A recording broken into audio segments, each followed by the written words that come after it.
भारत का बंजारा समुदाय, जिसकी जड़ों की कहानी सदियों पुरानी है, आज पहचान की कड़ी लड़ाई लड़ रहा है। उनका नृत्य और संगीत धरणी की आवाज है, जिसमें दर्द, संघर्ष और उम्मीद का मेल है। लेकिन क्या यह सिर्फ एक सांस्कृतिक दृश्य है या इससे कहीं अधिक? यह एक ऐसा समुदाय है जो वर्षों से सताए जाने और अपनी पहचान खोने के बावजूद अपना अस्तित्व बनाए रखने की कोशिश कर रहा है। ऐतिहासिक दृष्टि से देखें तो बंजारा समुदाय का उद्भव राजस्थान के रेगिस्तानी क्षेत्रों से हुआ।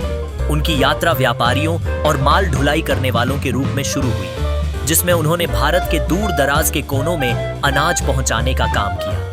मुगलों के काल के दौरान उन्हें राजा का लंबरदार का खिताब दिया गया था, जो उनकी भूमिका को दर्शाता है। लेकिन इतिहास के पन्नों में एक कलंक भी छिपा हुआ है, जब ब्रिटिश शासन ने उन्हें जन्मजात अपराधी करार दिया। यह एक ऐसा कलंक है जिसने बंजारों की पीढ़ियों को प्रभावित किया। स्वतंत्रता के बाद एक और नाजुक मोड़ आया, जब 1952 में भारत सरकार ने बंजारों को अनुसूचित जनजाति की सूची से हटा दिया। इस राजनीतिक निर्णय ने उनके संवैधानिक अधिकार छीन लिए, जिससे उनकी पहचान और अस्तित्व पर प्रश्न चिन्ह लगा।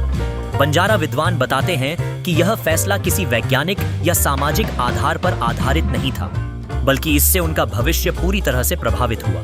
आज बंजारा समुदाय के भीतर नेतृत्व की टूटन ने उनकी एकता को कमजोर कर दिया है। एक समय था जब एक नायक के शब्द पूरे समुदाय के लिए नियम होते थे। अब अलग अलग नेता विभिन्न मुद्दों को लेकर उभर रहे हैं, लेकिन वास्तविकता यह है कि उनकी जरूरतों पर कोई ठोस काम नहीं हो रहा। यह बिखराव उनके संघर्ष को और भी कठिन बना रहा है। आज के दौर में बंजारा परिवार, जो कभी समाज की रीढ़ थे, अब कई चुनौतियों का सामना कर रहे हैं। गरीबी, भेदभाव और पहचान संकट से जूझते हुए उनके कई सपने अधूरे हैं। लेकिन इस संघर्ष के बीच भी बंजारा समुदाय के लोग अपनी संस्कृति और सामूहिक पहचान को बनाए रखने के लिए दृढ़ हैं। उनका नृत्य केवल एक कला नहीं, बल्कि उनकी संघर्ष और अस्तित्व की कहानी भी है।